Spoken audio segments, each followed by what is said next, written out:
There are some moments in life when you feel so lonely, when you feel so rejected, you feel so denied.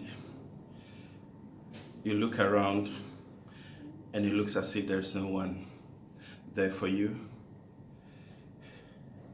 Challenges have overtaken you.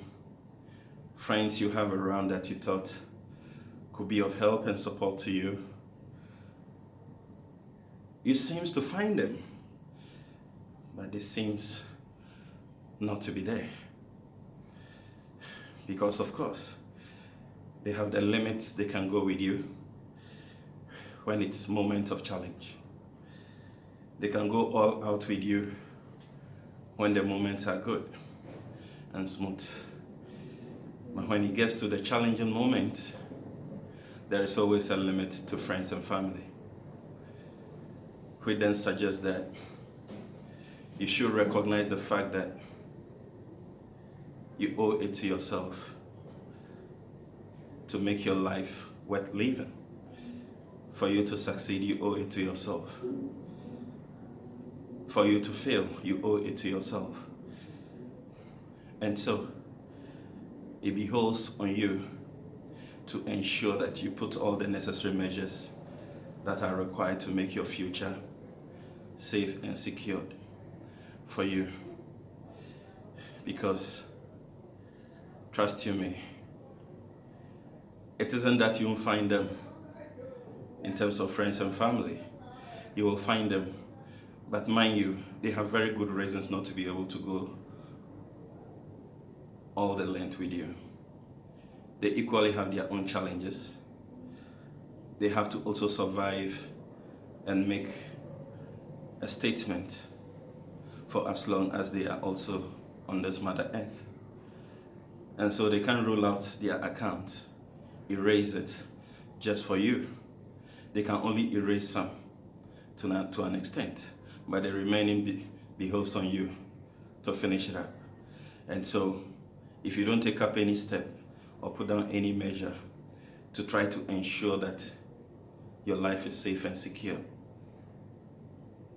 you have source of income to support your future, and that you take up any challenge to ensure that you start securing your future from now, then you must begin to start thinking.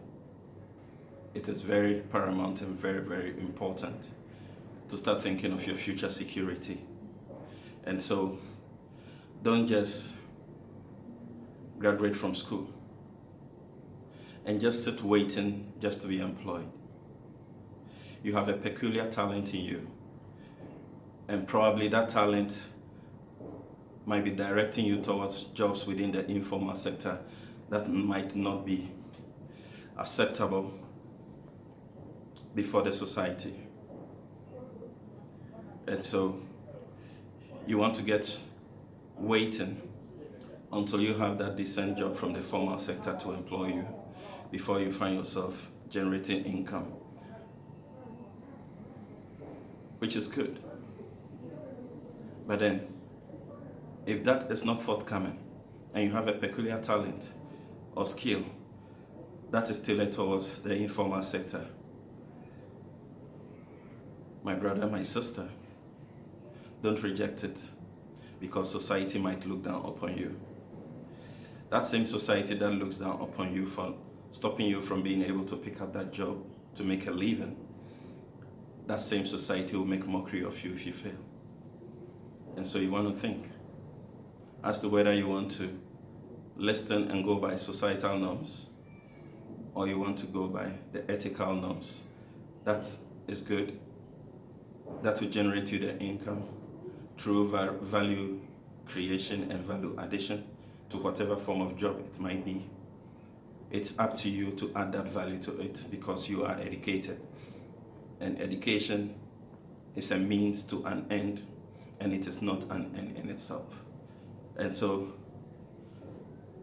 convert that educational energy, knowledge, wisdom, and power into identifying that unique thing you find even within the informal sector, which your passion is heading towards. Transform it, add value, And trust you me, you'll be able to make an industry that will be worth talking about in the near future. Don't ever give up.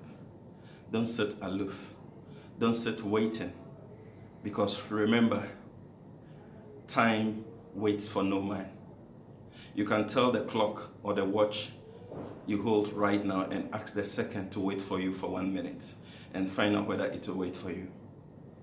It wouldn't mind you because the systems are in operation. All right? So don't allow yourself to mess your future. You can always have yesterday. You would have experienced yesterday and you have today, but you don't have the future. And so you need to work out for the future. And you don't know how it looks like over there in the next hour, in the next day, in the next week, in the next month, in the next years. You don't know how it looks like. You better start preparing from today, now or never. Get hold of it and keep moving.